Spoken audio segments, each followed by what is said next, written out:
Okay, all right. Hey, everybody. Welcome to 3 to 5 Things We Didn't Have Time to Talk About Today. This Facebook's page is #1 rated show at this particular time. I am your host, Fred Kennedy. And I'd like to thank our current sponsor of 3 to 5 Things, Corey's Clothiers at 569 Danforth Avenue. Do you wake up every morning looking like this? It's a pretty terrible look for anybody, actually. Why look like that when you can look like this? Just go to Corey's Clothiers, 569 Danforth Avenue, for all of your clothing needs. All right, first things first. Let's talk about hunting. This is one of my favorite things to talk about, not to hunt. I just want to make it clear that being from Alberta, I have firearms in my home, but I have never used them to do anything but shoot pieces of paper and also to clean them for the impending zompocalypse. That's a legitimate thing that I actually am worried about. Not zombies in particular, but just a colossal decay of society as a whole, and that I will require firearms to survive it. Because name one video game that involves the apocalypse where you haven't been looking for a shotgun. Name one. You're always looking for a shotgun. So why not just ensure you don't have to look? You can just have one safely locked away in your home safely. Let's move on to hunting. Okay, look at this guy right here. That is what I think of when I think of hunter. By the way, this is apparently from a show, Bigfoot Hunters. I don't know why he's got a gun at all, because Bigfoot's not real. He could be walking around with cotton candy on a stick, and that's just as effective at killing Bigfoot. Although there's a possibility that mosquitoes would come, and he'd get malaria or something, which wouldn't be nice at all. But anyways, talking about hunting. Now, I've read two contradicting versions of the story, okay? There was this guy who was hunting elephants in South Africa, big game hunting. And the first version of the story that I read was that he shot the elephant, and then the elephant gored him, picked him up, and smushed him up with its tusks and killed him. I think that's fantastic. You know why I think it's fantastic? Because it's a very unfair fight. This guy's got a really high-powered gun, vehicles to drive around super fast. He's got all the advantages. The elephant doesn't have those advantages. The elephant probably can't even read. I just want to say that I am not stereotyping elephants as an illiterate species, but I'm just saying I've never heard of one that can read. Not even a leaflet. They can't read anything. So anyways, this guy's got a shotgun. He's driving around a Jeep. He shoots the elephant. The elephant apparently gores him. But I've also read that he got close to the elephant when he shot it, and the elephant fell on him and smushed him, which case is less dramatic. I'm not as excited about it. But this is my thing. I think that we should only be allowed to hunt animals for food or animals that are pests or nuisances. If you are game hunting, okay, you should only be allowed to use spears, period. Just spears. Hunting a tiger, you got to use a spear because it evens it out. It evens it out. And here's the thing. Our ancestors did it. Our ancestors were hunting saber-toothed cats and giant cave bears, and they were only using bows and arrows and spears, and they still managed to survive. Imagine how disappointed they would be that you take all the evenness out of the game. Tigers versus people with spears. That's great. And you could still do it. You could still do it. Because I guarantee that spear creating technology is greatly improved compared to the spears that they were making 20 to 30,000 years ago. What with assembly line technology and unions. They're probably, spear factories are just rolling out the good stuff these days. Moving along. Number 2. Reclining on an airplane. There was a bunch of law professors in the U.S.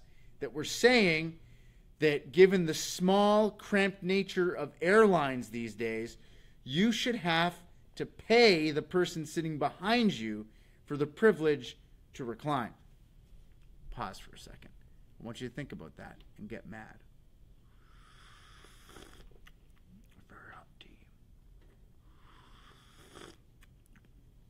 I understand the necessity for that argument because, there's me.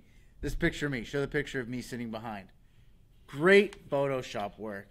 It looks like I'm really behind the chair. Great work, Matt. Really, it's quite funny in its terribleness.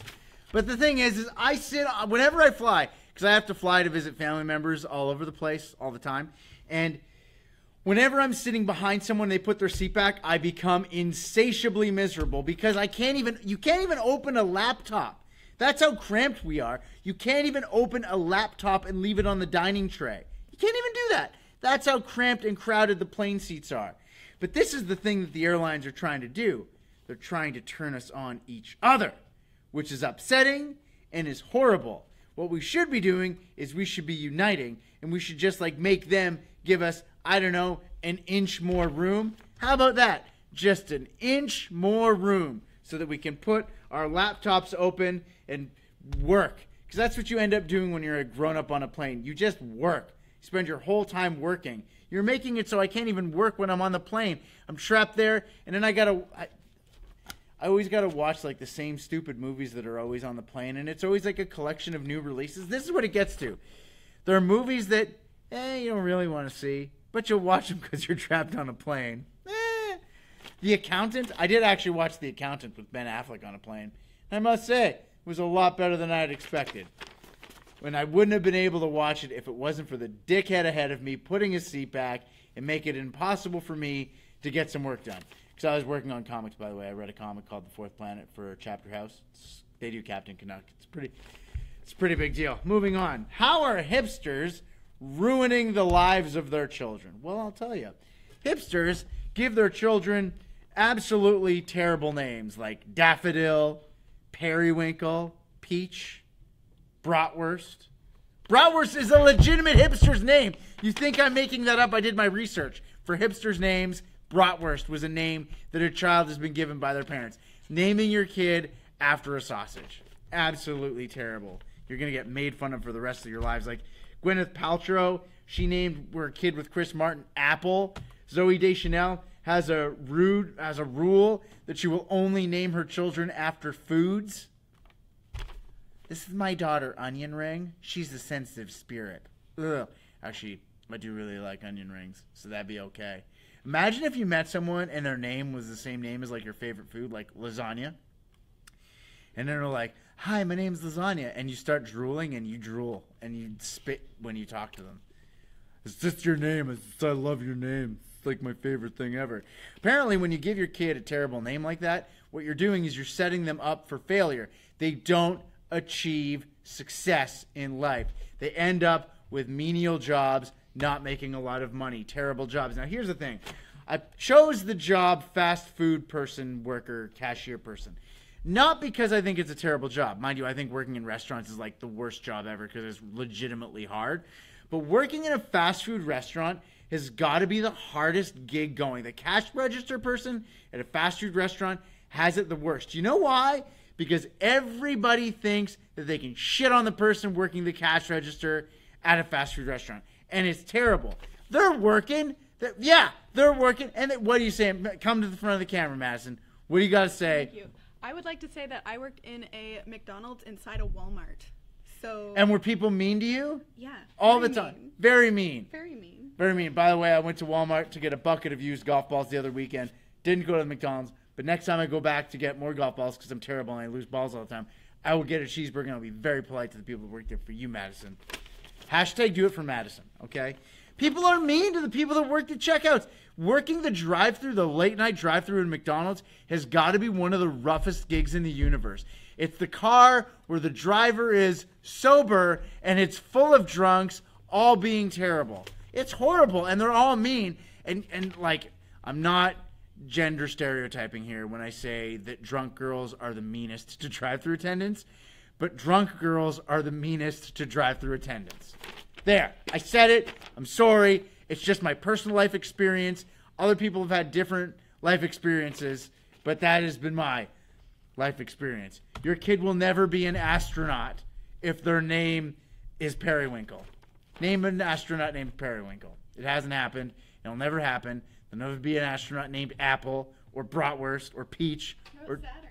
Saturn is a planet. Yeah, that's a hipster name. Saturn is a hipster name? Sure.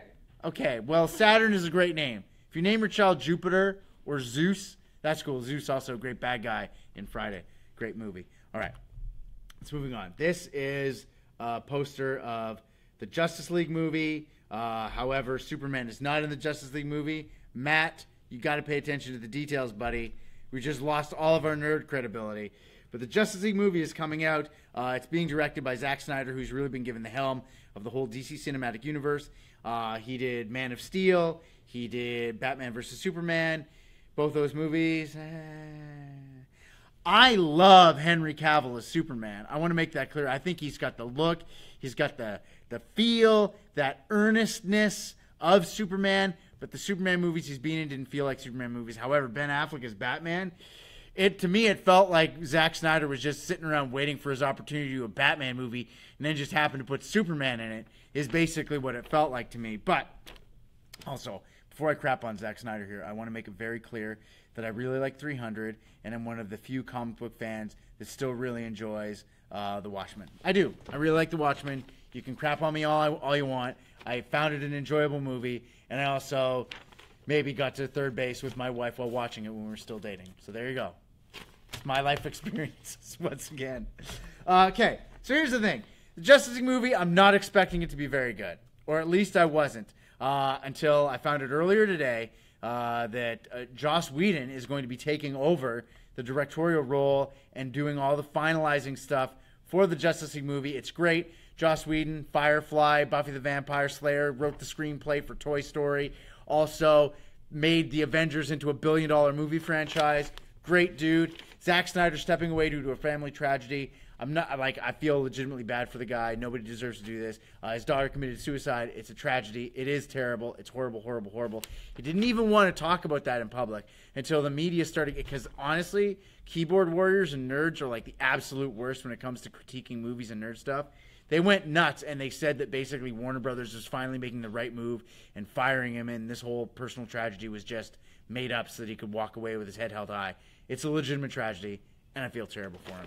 But what's sad to me is that it feels like the DC Cinematic Universe is just never going to get there, which is weird because, like, the Justice League cartoon, absolutely fantastic. It's so good. Justice League Unlimited, it's got that Bruce Timm aesthetic, and also heavily leaning on the work of Darwin Cook. If you've never read DC's New Frontier by Darwin Cook, who passed away just a year ago, he's a Canadian dude. He's from St. Catharines area.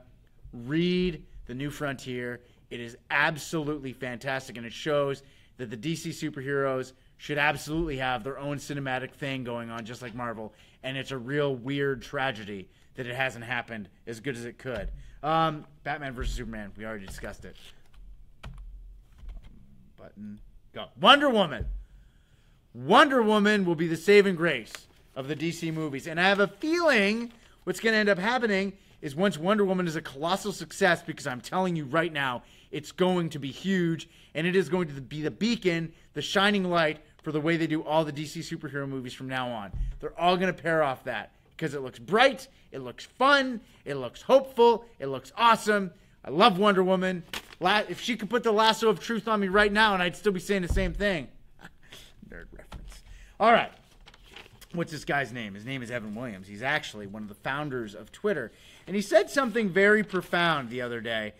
He says that he thinks the internet is broken. And he went on about some of the recent events that took place on Facebook, Twitter, and its trolling problems. All the things about harassment, how fake news is everywhere. He says the problem is that the internet rewards extremes, which get people's attention because they're shocking.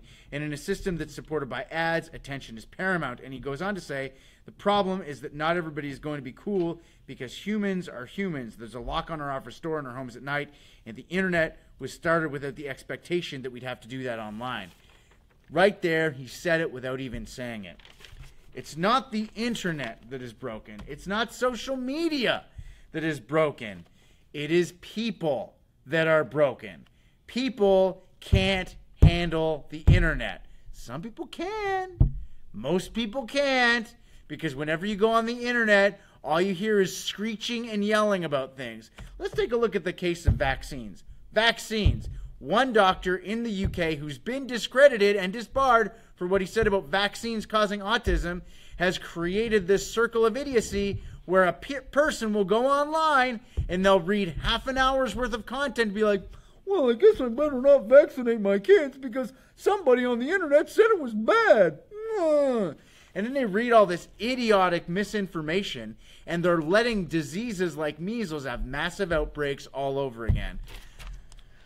I've got a friend whose daughter is probably not going to make it to the age of 3.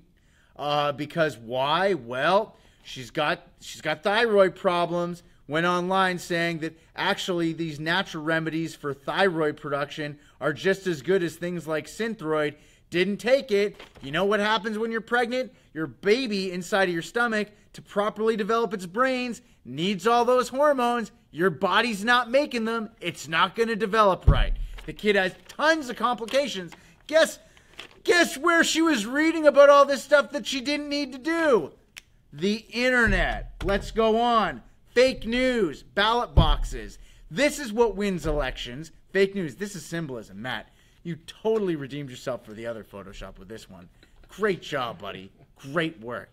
Look at that. The fake news is going in the ballot box to symbolize people making their electoral choices on false information. The confirmation bias, reading things that they want to be true, and then finding enough people to have a little echo chamber all saying that they're all right all the time, and that's what they use to make their decisions to vote. Winston Churchill has a great statement where he says, the best argument against democracy is the 5-minute conversation with the average voter. Right there, buddy. Right there. I'm really keen to see what happens in Germany's big federal election in the coming months, because Germany's dealing with a lot more, they're a lot closer to the immigration problem that's coming from the refugee crisis in the Middle East. They're taking in millions of refugees, and it's happening very fast, and there's a lot of people that are reading fake news and fake information about things that may or may not be happening, and that's what they'll use to make their electoral decision. It's a very weird and very, very frightening time, all brought to you by somebody looking to sell ads on their website with salacious garbage. Wow, I really went off there, didn't I? I'm sorry, but once again, come on. Great symbolic editorial photoshopping, Matthew. Amazing work. I've got some Barnes Courtney tickets to give away for his show at the Velvet Underground. 416-870-EDGE. Just call up and say internet, and I'll give you the tickets. Done.